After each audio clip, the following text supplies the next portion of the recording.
Então simbora falar de chamado. Falei que ia botar um vídeo aí sobre chamado. E vou fazer esse vídeo aqui caminhando pelas ruas da nossa cidade, Eunápolis. É o seguinte, a respeito de chamado, eu gravei aí nos stories que eu estava levando meu filho na escola. Isso significava cooperar com o chamado da minha esposa. E eu falei que não tinha nada a ver com espiritualidade, que chamado não tem a ver só com aquele serviço que você faz lá na sua igreja, no seu ministério. Por quê? Porque muitas vezes a gente tem essa cultura de que eu tenho um chamado e esse chamado é para fazer, para exercer, ou com uma cor bonita, alguma coisa na igreja. Mas cara, o chamado tem a ver com a nossa vida, com o nosso propósito de vida, naquilo que o Senhor nos chamou. Então tudo que eu faço tem a ver com isso. Ou se não tiver a ver com isso, está totalmente fora. Não importa se eu estou ministrando a palavra, se eu estou adorando, se eu estou tocando, se eu estou fazendo alguma função eclesiástica, se não tem a ver com o meu propósito de vida, eu já estou fora do meu chamado. E às vezes, por exemplo, a Lara, a minha esposa, ela tem um chamado para cuidar de gente fora da igreja. Ela ministra os corações dos clientes. Deus tem permitido que ela tenha acesso a lugares, a ambientes nas casas dos clientes, que ela sempre tem uma oportunidade de estar ali ministrando. Então, eu particularmente, quando eu vou pegar os meus filhos para levar na escola, e ela está lá atendendo, e ela está lá trabalhando, e ela está lá executando aquilo que ela nasceu para fazer, eu estou cooperando com o chamado dela. Então muitas vezes a gente precisa ter esse alinhamento a respeito do chamado, onde a gente não tem... Eita, aqui ficou escuro. Cadê o poste da rua aqui, prefeito? Prefeita, iluminar a rua aqui na Centauro, misericórdia.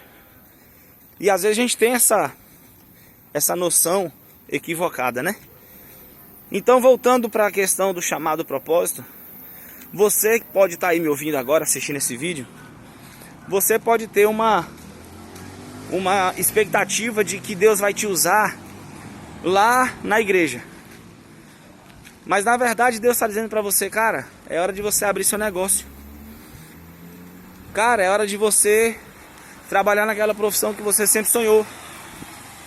E é interessante a gente ter uma cultura de que tem coisa que é vida espiritual e tem coisa que é vida secular. Não, cara, não existe isso. Acaba com isso na sua cabeça, de uma vez por todas. Não existe, na cabeça de Deus, no plano original do céu, não existe essa vida dupla de vida espiritual e vida secular. Se você não for um homem de Deus, uma mulher de Deus no seu trabalho, se você não for um ser humano na sua igreja, tá tudo errado. Tá tudo errado. Precisa arrumar isso aí dentro de você. E às vezes a gente acha assim, que chamado é aquilo que a gente gosta. Eu tenho uma palavra porque o meu coração queima por tal coisa. Cara, a Bíblia já falou, o coração do homem é enganoso. Então não há nada que você queira mais do que realizar o seu desejo, o seu prazer. E se isso não estiver alinhado com o céu, vai doer, vai sofrer, vai ficar complicado. Eu lembro que eu citei o exemplo lá no story de colocar ver com o ouvido ou ouvir com o olho. Não funciona. Mesmo que você esteja inserido num plano, num projeto, num corpo, onde Deus juntou tudo, convergiu tudo para que aquilo acontecesse. Se você estiver fora do seu lugar, vai sofrer, vai doer. E eu vou te falar uma coisa. Não tem nada melhor, não tem nada mais prazeroso do que encontrar esse lugar. Pastor, como eu faço para me encontrar? Como eu faço para saber qual é o meu chamado? Se eu já falei que não é a sua vontade, não é pelo seu prazer que você vai ver, isso não é um ponto de partida, não é um norte. Então como que você vai fazer para descobrir o seu chamado? A Bíblia conta que Pedro, ele já era discípulo de Jesus, ele já caminhava com Jesus, ele já tinha tomado o vinho que tinha sido água antes, já tinha visto milagres e maravilhas, só que ele ainda não tinha descoberto, não tinha ouvido Jesus falar a respeito dele, algo que ele ouviu nessa ocasião. Pedro já tinha ouvido Jesus dizer: vinde e eu vos farei pescador de homens. Ó, que lindo, mas esse não era o chamado. O chamado tem a ver com aquilo que você nasceu para fazer para a eternidade. Se você acha que você tem um chamado, presta atenção nisso. Se você acha que você tem um chamado para ganhar almas, quer dizer então que você acredita que as pessoas já nasceram para ser ganhas, para serem ganhas. E não, porque quem nasceu e está precisando ser evangelizado e ser uma alma ganha para Jesus, ela também tem um chamado. Então, se o meu chamado é pregar, quer dizer que tem pessoa que nasceu para ouvir pregação? Não. O seu chamado tem a ver com aquilo que é eterno. Então, ser pescador de homens era algo passageiro. Ser pescador de homens não era o chamado de Pedro, porque era algo momentâneo. Mas o chamado era para a eternidade.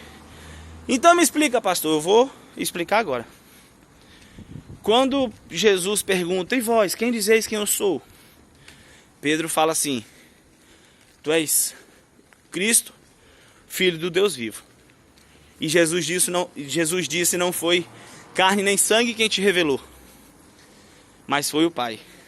E Jesus diz: Pedro, tu és Petros, e sobre essa pedra edificarei a minha igreja. Petros é uma palavra para fragmento de rocha, é um pedaço da rocha. Então Jesus fala: Pedro, você é um pedaço de uma rocha maior, e sobre essa rocha maior, sobre essa rocha inteira, eu edificarei a minha igreja.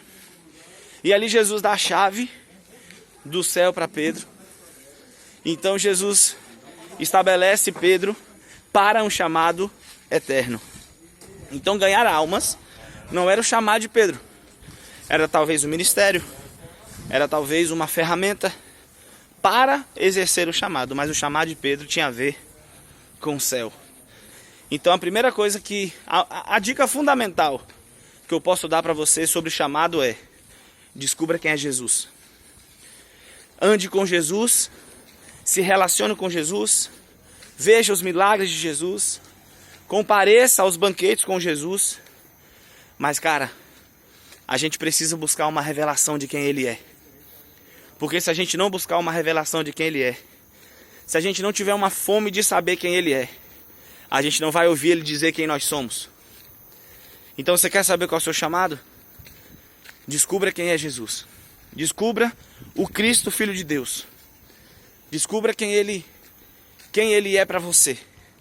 Aí você vai saber quem é você nele. Amém? Graça e paz.